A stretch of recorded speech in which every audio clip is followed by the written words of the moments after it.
Bismillahirrahmanirrahim. Bismillahirrahmanirrahim. Assalamualaikum warahmatullahi wabarakatuh. Alhamdulillahirabbil alamin wassalatu wassalamu ala nabiyina Muhammadin wa ala alihi washabbihi ajmain. Amma ba'd. Alhamdulillah, kita panjat puji dan syukur kita kepada Allah Subhanahu wa taala. Sekali lagi kita dapat sambung tazkirah harian kita. Insyaallah taala pada pagi ini kita akan lihat pada surah Az-Zumar. Surah Az-Zumar, surah yang ke-39. Surah yang ke-39 kita akan baca peringatan Allah Subhanahu wa taala mula daripada ayat yang ke-53. A'udzu billahi minasyaitonir rajim. Bismillahirrahmanirrahim.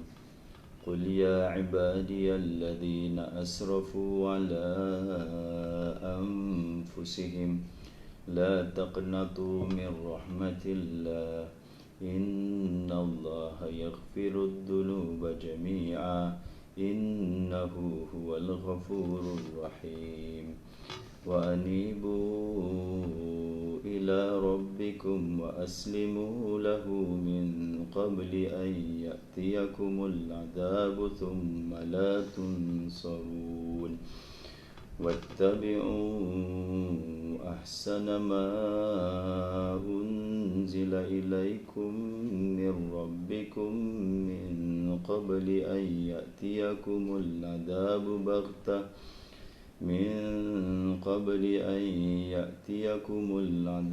بغتة وأنتم لا تشعرون أن تقول نفس يا حسرة على ما فرطت في جنب الله وإن كنت لمن الساخرين. صدق الله العظيم. Semalam kita telah sentuh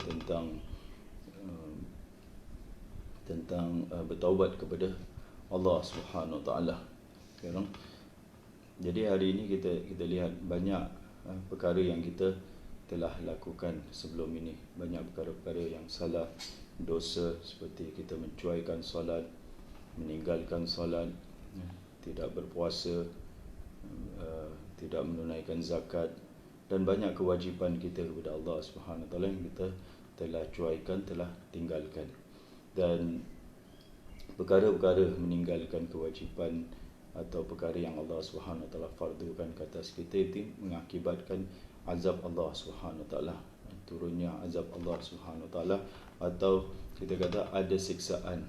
Orang yang meninggalkan salat tu ada siksaan di hari akhirat. Orang yang meninggalkan zakat, tidak membayar zakat, orang yang tidak berpuasa, semua ada siksaan dia. Jadi kalau kita muhasabah diri kita tentang dosa-dosa kita yang lalu, banyak sekali yang kita banyak sekali kita kata siksaan yang kita dah kumpulkan di hari akhirat. Jadi apakah di sana ada jalan keluar? Apakah harapan atau kita kata harapan kita untuk mendapat taubat? Adakah kita akan diterima taubat kita? Jadi kita dengar peringatan Allah Subhanahu wa taala. Dalam Quran ni peringatan Allah Subhanahu wa taala, Allah beri kita peringatan. Pertama sekali adalah tentang diri dia sendiri, tentang diri Allah Subhanahu wa taala, tentang sifat Allah Subhanahu wa taala. Bagaimana Allah Subhanahu wa taala perkenalkan sifat dia, jelaskan kepada kita sifat dia. Dalam ayat ni adalah ayat yang menjelaskan rahmatnya atau sifat rahmat, sifat pengampun dia, mengasihani kita yang luas sekali, yang luas sekali, di mana macam luasnya lautan.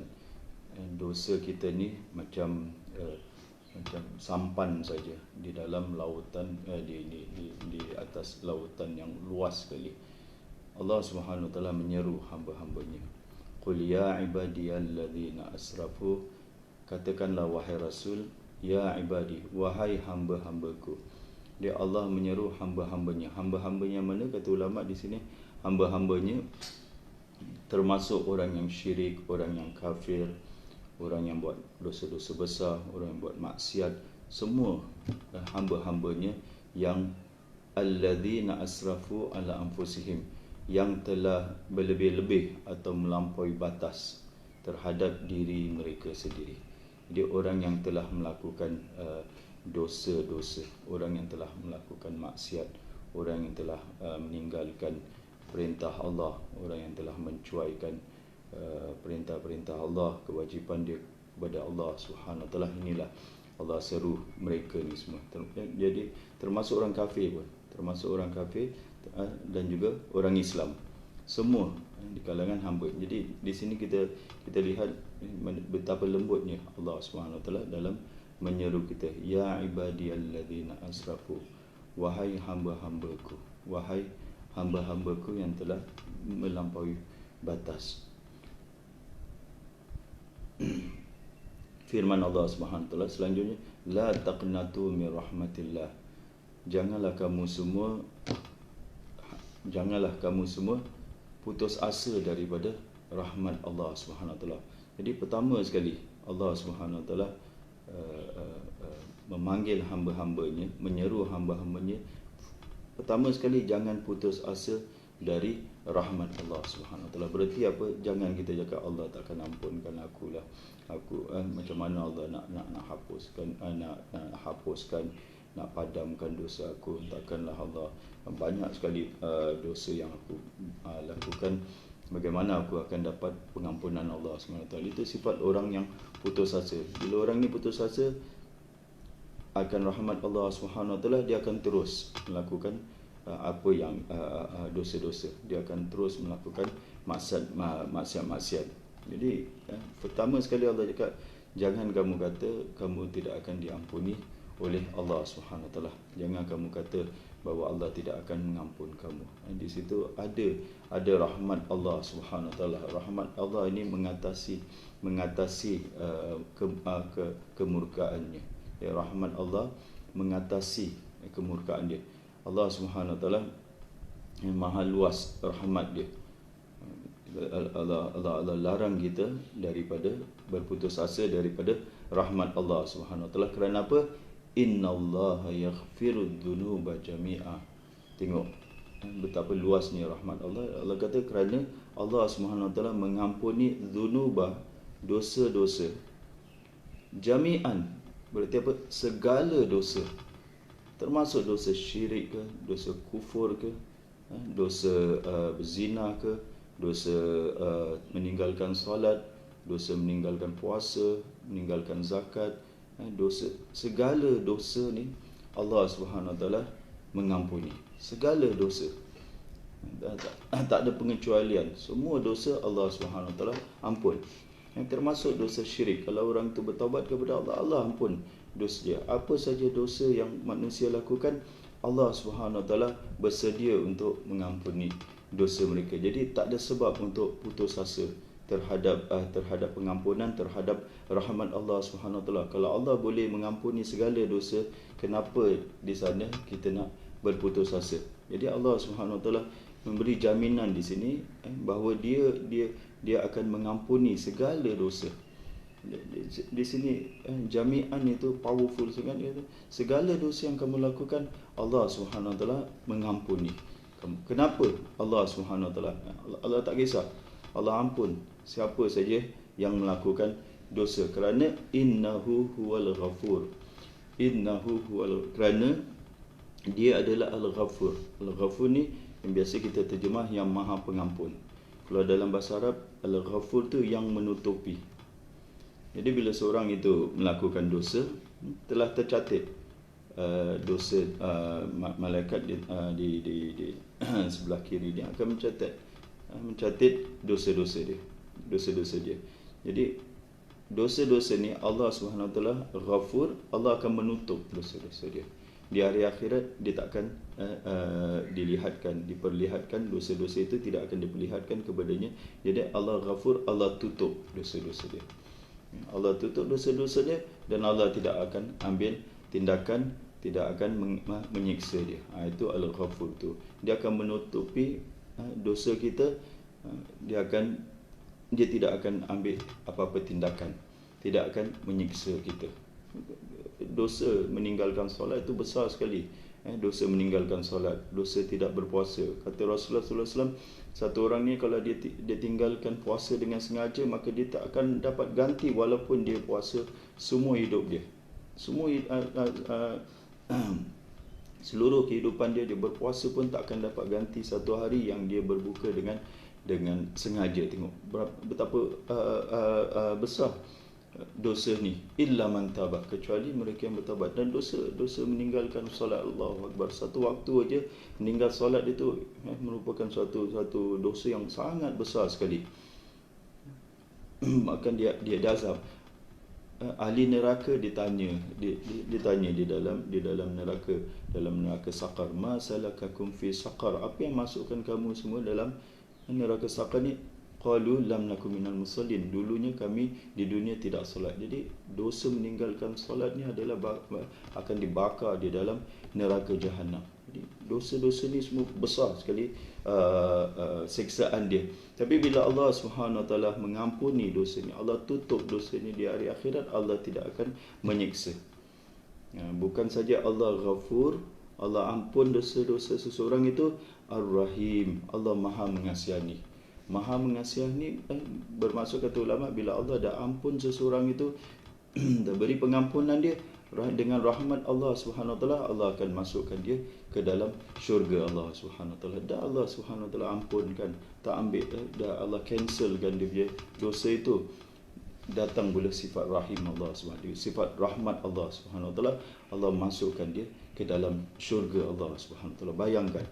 Bayangkan kalau kita ada saman, pergi ni tak adalah dalam dunia ni, tak ada pejabat polis, balai polis, tak ada balai polis yang buat macam gini. Itu kita pergi, kita tunjuk saman kita, contohlah berapa ratus saman kita, pegawai polis tu ambil saman kita dia cancelkan.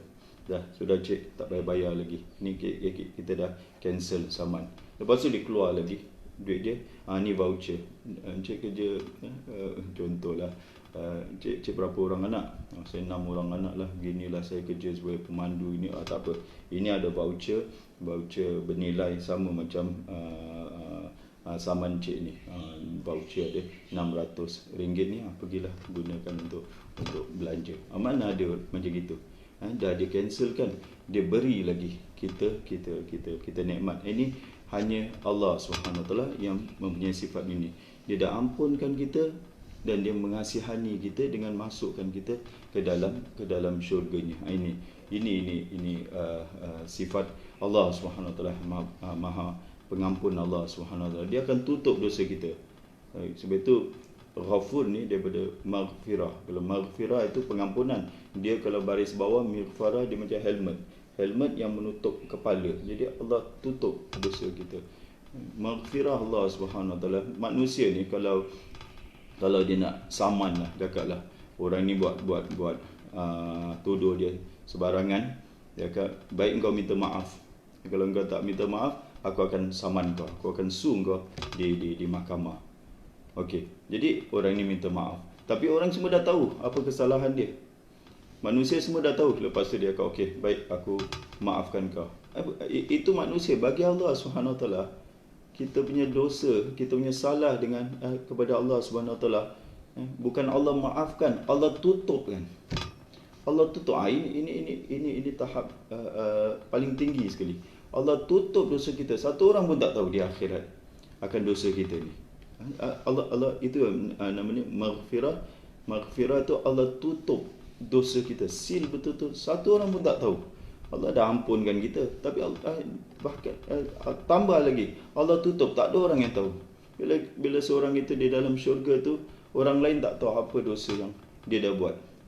Padahal dia bila dia masuk syurga, kalau dia dihisab, orang semua melihat di mahkamah Allah, orang semua dengar dosa yang dia buat ni, lepas tu masuk ke dalam syurga, orang akan teriak, dulu kau buat ni, dulu kau buat ni. Tak ada. Allah tutup dosa kita. Ini yang kita nak. Banyak sekali dosa-dosa, kesalahan yang kita telah menggunung tinggi lah kita cakap, luas sangat. Banyak sekali dosa-dosa kita yang kita lakukan, kita nak Allah tutup dosa kita, iaitu Allah mengampuni. Dalam sifat Allah yang lain, Allah Al-Afu ni kita nak kita mohon kepada Allah padamkan dosa kita, padam dan tutup dosa kita dan masukkan kita mohon kepada Allah ke dalam rahmatnya, ke dalam rahmatnya, itu ke dalam syurganya, dengan syarat tuan-tuan. Tentu ada syarat untuk mendapat pengampunan dan rahmat Allah Subhanahu Wa Taala. Kita yang pendosa-pendosa ni telah laku banyak dosa ni, apakah syaratnya untuk mendapat rahmat Allah Subhanahu Wa Taala ataupun pengampunan Allah Subhanahu Wa Taala? Ayat seterusnya menjelaskan, wa anibu ila rabbikum, pulanglah, kembalilah kepada Tuhan kamu. Kembali itu taubat. Taubat artinya adalah kembali kepada Allah dengan hati kita ni, kembali kepada Allah. Hati yang dulu liar, hati yang dulu engkar, hati yang dulu keras, sekarang ni hati inilah kita nak bawa dia kembali kepada Allah Subhanahu Wa Taala. Jadi kembalilah kepada Allah Subhanahu Wa Taala. Ini Allahu Akbar. Kita tengok sifat Allah Subhanahu Wa Taala, rahmat Allah Subhanahu Wa Taala. Hamba dia melakukan dosa, dia tak azab terus hamba dia. Dia seru hamba-Nya, wa anibu ila rabbikum, kembalilah kepada Tuhanmu dengan bertaubat. Suruh kita kembali macam seorang anak yang lari dari rumah, ibu yang penyayang akan memanggil anak tu, kembalilah anak, kembalilah ke pangkuan ibumu, kembalilah. Itu ibu yang penyayang. Sini Allah Subhanahu Wa Taala dengan sifat rahmah dia, dengan sifat penyayang dia, pengasih dia, kita tengok belas kasihan dia seru kita kembali kepadanya. Wa anibu ila rabbikum, kembalilah kepada Tuhan kamu. Jadi syarat pertama adalah bertaubatlah kepada Tuhan kamu. Allah Subhanahu Wa Taala dalam hadis yang lain sangat gembira bila seorang hamba itu bertaubat kepada Allah Subhanahu Wa Taala. Kita yang dah buat salah kepada Allah Subhanahu Wa Taala, yang boleh dapat siksaan, yang boleh dapat hukuman daripada Allah Subhanahu Wa Taala, bila kita bertaubat kepada Allah, Allah gembira sangat. Allah gembira sangat dengan taubat kita ni. Jadi tuan-tuan, ini peluang kita. Inilah Tuhan kita kata. Inilah Allah Subhanahu Wa Taala yang maha pemurah, yang luas, maha pemurah, maha pengasih, maha penyayang. Dia menyeru kita, wa anibu ila rabbikum, kembalilah kepada Tuhankum, wa aslimu lahu, dan serahlah diri kepada kamu. Jadi ulama cakap kembali itu dengan hati kita, hati kita kembali. Aslimu ni serahlah diri kita itu dengan jasmani, itu dengan anggota badan kita, iaitu kita serah Islam. Kalau anibu inabah itu hati, kalau Islam tu adalah luaran. Kalau dua perkataan itu digandingkan, maksudnya inabah, hati kita kembali kepada Allah, dan anggota badan kita ni serah, iaitu melakukan ketaatan seperti terutamanya solat lah, seperti solat, kembali puasa, kembali menunaikan zakat dan seumpamanya. Jadi itu hati kembali, rohani kembali, jasmani pun melakukan apa yang Allah Subhanahu Wa Taala perintah. Allah suruh kita kembali kepadanya dan berserah diri kepadanya sebelum kamu didatangi azab. Jadi Allah tak nak azab kita. Allah bagi kita warning, Allah bagi kita amaran, Allah bagi kita peringatan, supaya jangan datang, supaya kamu tidak didatangi sebelum kamu didatangi oleh azab.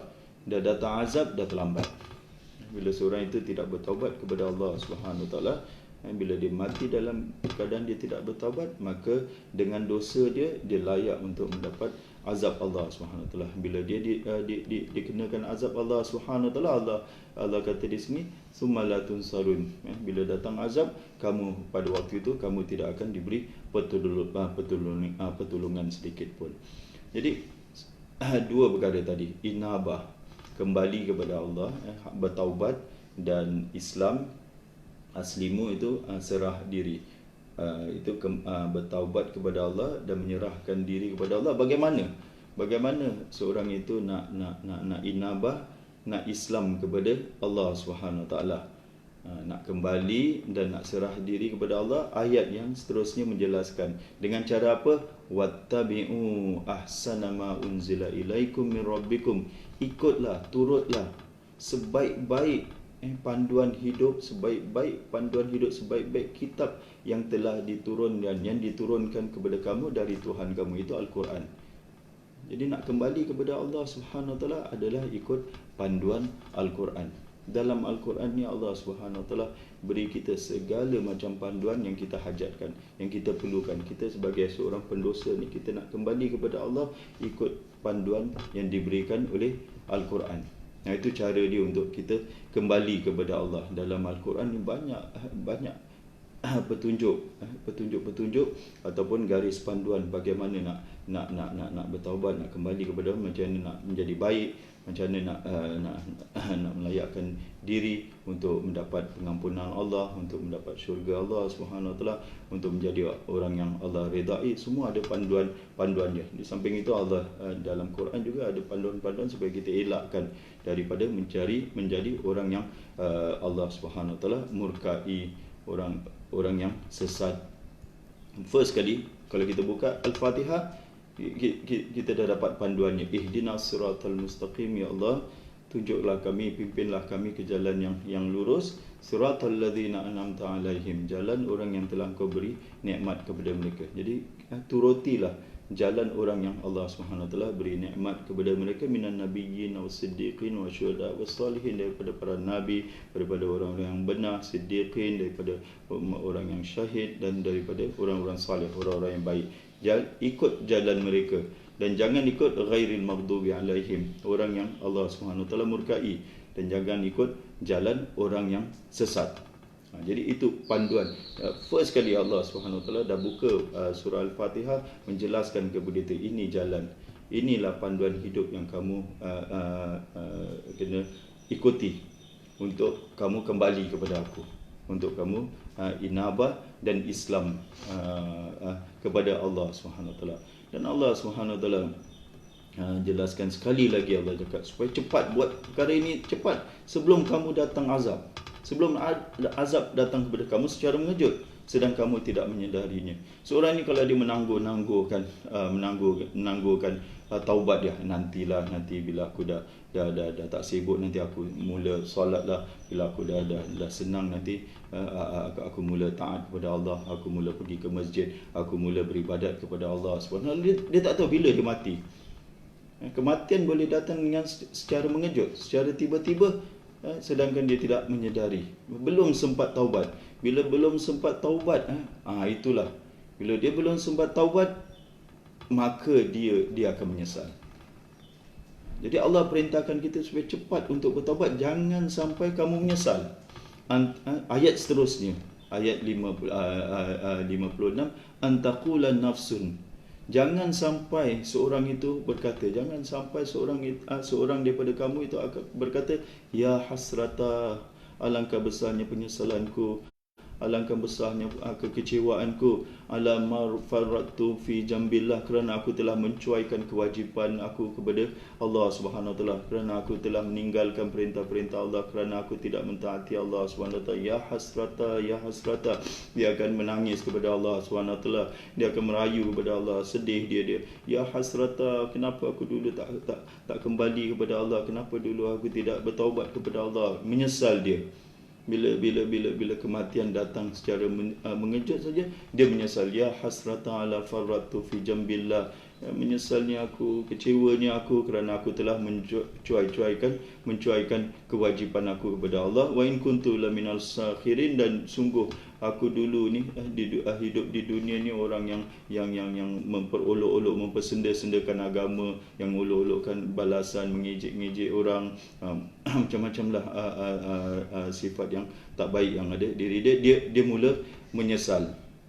Satu, dalam ayat seterusnya Allah cakap, jangan sampai dia berkata, law anna Allah hadani lakuntu minal muttaqin, kalau Allah beri aku petunjuk, tentulah aku daripada orang-orang bertakwa. Menyesal pula. mengadu kepada Allah Subhanahu Wa Taala, Allah tak beri dia petunjuk. Atau jangan sampai dia berkata au taqul hina taral azab, apabila dia melihat azab, lau anna li karratan fa akuna minal muhsinin, kalaulah aku dapat kembali ke dunia, tentulah aku menjadi orang yang mengerjakan kebaikan, tentulah aku menjadi orang yang beramal soleh. Jangan sampai kamu berkata macam itu. Jadi Allah SWT menyeru kita supaya segera kembali kepada Allah, segera bertaubat. Banyak kesalahan, banyak dosa, banyak kesilapan yang kita lakukan, dan sebaik-baik, kata Rasulullah SAW, sebaik-baik orang yang melakukan kesilapan itu adalah kullu bani Adam khata'un, kata Rasulullah. Setiap anak Adam ini melakukan kesilapan, melakukan kesalahan, dan sebaik-baik wa khairu khata'ina, sebaik-baik orang yang melakukan kesilapan itu ada at-taibun, adalah orang yang taib, orang yang kembali kepada Allah, iaitu orang yang bertaubat kepada Allah Subhanahu Taala. Allah, kita melakukan dosa, kita melakukan kesalahan setiap hari, dan Allah Subhanahu Taala mengampuni. Allah Subhanahu Taala sering mengampuni. Setiap hari Allah Subhanahu Taala akan buka pintu taubat, pintu pengampunan dia. Siapa di antara hamba dia yang malam tadi buat dosa, di siang hari Allah akan buka pintu pengampunan dia untuk mereka memohon ampun, untuk mereka bertaubat kepadanya. Dan bagi mereka yang melakukan dosa di siang hari, Allah SWT buka pintu taubat, buka pintu pengampunan dia di malam hari untuk Allah SWT mengampuni mereka. Jadi tuan-tuan dan puan-puan, inilah Tuhan Allah SWT. Allah SWT ingatkan kita tentang sifat ni yang maha mengampuni, supaya kita tidak putus asa. Kita tidak putus asa. Syaitan akan membisik di telinga kita, akan menjadikan kita orang yang putus asa. Aku ni dah banyak dosa, aku buat macam mana ni, macam mana nak dapat pengampunan Allah. Sering syaitan membisik dalam hati kita, macam mana ni. Bila kita bayangkan dosa-dosa kita tu, kita rasa macam lemah sangat, kita down, kita rasa sedih, dan kita rasa hampa, kita rasa kecewa, menyesal, dan apa saja. Jadi untuk membangkitkan semangat ni, inilah dengan rahmat Allah saja, dengan mengharapkan rahmat Allah, dia memberi satu suntikan, satu roh kepada diri kita, untuk kita bangkit, untuk kita kembali, untuk kita menyerah diri, untuk kembali kepada Allah, menyerah diri kepada Allah, mengikut panduan Allah di dalam Al-Quran,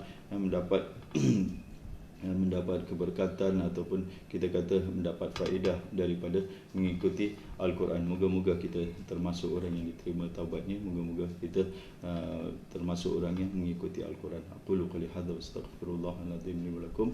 Wassalamualaikum warahmatullahi wabarakatuh.